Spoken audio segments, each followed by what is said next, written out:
નમસ્કાર દર્શક મિત્રો, સાવરકુંડલાની રફતારમાં આપનું સ્વાગત છે। આજરોજ તળાજા શહેરમાંથી બે વ્યક્તિની માદક પદાર્થો સાથે ધરપકડ કરવામાં આવી। જી સર। અત્રેથી આમ જનતાને પોલીસ તરફથી અપીલ કરવામાં આવે છે કે કોઈ પણ આપના રહેણાંક મકાનમાં જે કોઈને ભાડે આપો તો એની પૂછપરછ કરીને અને શું કામમાં ધંધો કરે છે એની ખાતરી કરીને પછી ભાડે ઉપર મકાન આપે અને કોઈ પણ સંદિગ્ધ શક હોય કે કોઈ સસ્પેક્ટેડ એક્ટિવિટી હોય તો એની જાણ પોલીસને તરત કરે અને એના માટે તમે લોકલ થાના અધિકારી કે ડિવિઝન અધિકારીને કે જિલ્લા લેવલ પર અધિકારીને જાણ કરી શકો છો। તમારી જે ઓળખ છે એ ગુપ્ત રાખવામાં આવશે। ધન્યવાદ। મારા નામ અંશુલ જૈન છે। હું એસપી તરીકે મહુવા વિભાગ ભાવનગર જિલ્લામાં પોસ્ટેડ છું।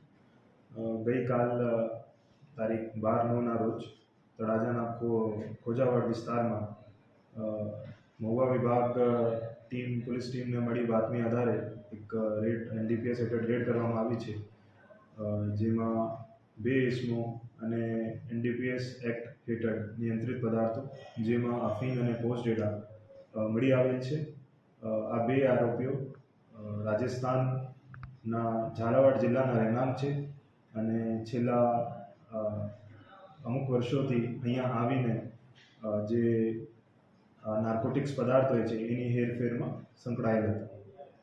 આમાં 2 આરોપીઓ અત્યારે પકડવાના બાકી છે, જેના વિરુદ્ધ કાર્યવાહી ચાલુ છે। આમાં ગઈકાલે રાત્રે એનડીપીએસ એક્ટની કલમ 8C, 15B, 17C અને 29 મુજબ ગુનો દાખલ કરવામાં આવ્યો છે, જેમાં કુલ પકડાયેલ મુદ્દામાલમાં 29 કિલો 300 ગ્રામ પોસ્ટડોડા છે અને 8 કિલો 980 ગ્રામ અફીણનો રસ છે। ટોટલ મુદ્દામાલ જે પકડાયેલ છે એની કિંમત 13,29,000 છે। જી સર। આ લોકો ભાવનગર જિલ્લામાં, અમરેલી જિલ્લામાં અથવા ગુજરાતમાં કોઈ નેટવર્ક ધરાવતા હતા કેમ? એ જે આરોપીઓ છે એ મૂળ રાજસ્થાનના રહેણાંક છે અને ત્યાંના જે ઓપિયમના કલ્ટિવેટર્સ હોય છે એનાથી ગેરકાયદેસર રીતે એ પ્રોક્યોરમેન્ટ કરતા હતા પોસ્ટ ડોડા અને અફીણના, અને પછી એ સંકળાઈને અહીંયા સુધી લાવતા હતા અને પછી આ વિસ્તારમાં નાની માત્રામાં વેચાણ કરતા હતા। આજે એમને કોર્ટમાં રજૂ કરીને કેટલા દિવસના રિમાન્ડ માંગવામાં આવશે સર? એની કાર્યવાહી ચાલુ છે। જે યોગ્ય રિમાન્ડ હશે એ માંગવામાં આવશે।